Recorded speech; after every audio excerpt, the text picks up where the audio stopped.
So mga kabali, magre-repair muna tayo ng welding inverter. Bali ang tatak niya Matsumoto. Ilang ampere ba to? Bali 200 ampere. Ayan. MWM 200. Ayan, bali sabi ni yung nagdala, may pumutok daw sa loob. Try natin saksak.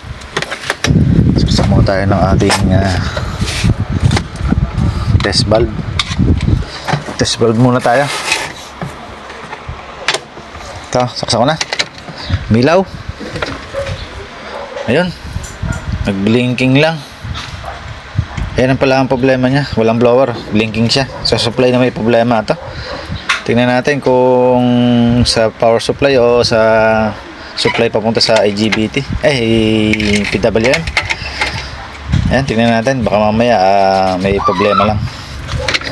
Isang ko lang, tanggalin ko lang yung cover niya.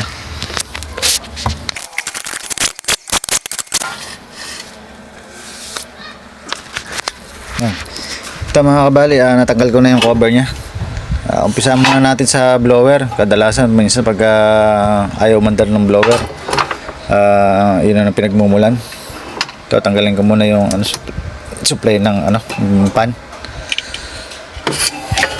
Yan, tanggal na. Testing ulit natin kung siya nagdidiretso na. Saksak ulit. Yan, milaw. Ayan, mandar na siya. Yan. Try natin ngayon sukatan ng output kung meron.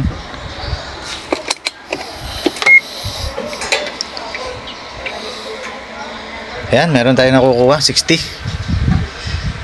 volts. Bali wala siyang shorted. Sa blower lang. Try natin kabit. Tingnan natin kung mawawala yung supply. Ayan, di naman. Kaya lang ayaw umikot ng blower. Ayan, hindi siya umiikot. Obligado tayo magpalit ng blower. At sukatan ko lang din ng ito. Tingnan natin kung merong lumalabas ba dito sa ating supply. Mamaya wala naman supply to. Pero palagay ko meron dahil napipigil yung yung under niya. Ayan, meron tayo nakukuha 32. Taas pero okay lang yan dahil meron lang may capacitor na doon sa supply kaya tumaas. 32. Yan ang tester natin na baliktaran. Baliktaran ilalagay sa socket, pwede.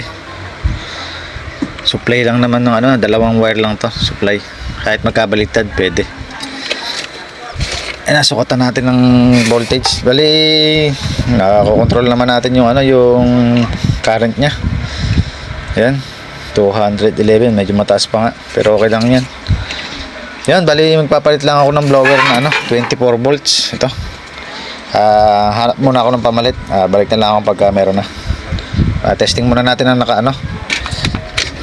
nang hindi muna ilalagay dito yung ipapalit natin. Yan, balik na lang ako. Ito mga kabali, tinanggal ko na rin yung natin, yung blower. Ayan. Bali sa testing natin, magkamukha lang sila ng socket. May nakuha ko.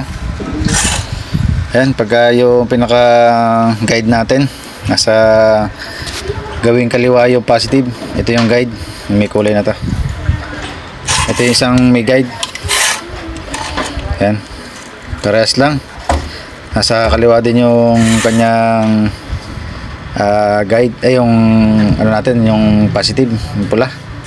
Subukan natin yung bago natin kakabit. Yan, maandar 24 volts yan, pero yung sa supply natin 12 volts lang, kaya medyo mabagal. Yan, tinetesting natin yung isa, yung sira. Yan, kaya yan, di siya umiikot, talagang sira siya. Malamang nito may problema na yung pinaka nito, yung MOSFET sa loob, kung alin yung nagpapaandar. Yan, kabit ko lang to, tapos testing tayo kung aandar yung blower saka yung unit. Kailangan sabay silang aandar. Kabit na, saksak ko na. Ito, plugin ko, ilaw.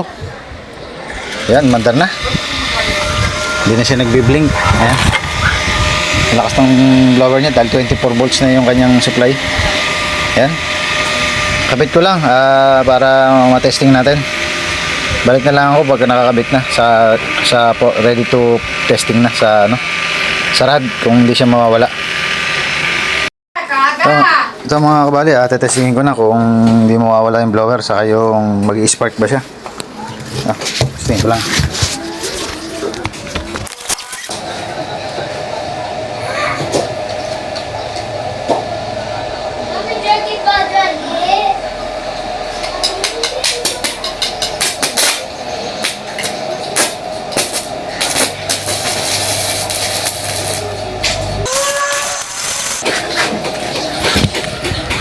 Ayan mga kabali, hindi naman siya nawala. Okay na. Hindi na natin inubos yung isang welding rod dahil wala naman naging problema sa sa circuit. Ang naging problema lang yung blower. Pinipigil niya yung supply kaya ayaw dumiretso. Sa welding inverter nito hanggang dito na lang. Okay na.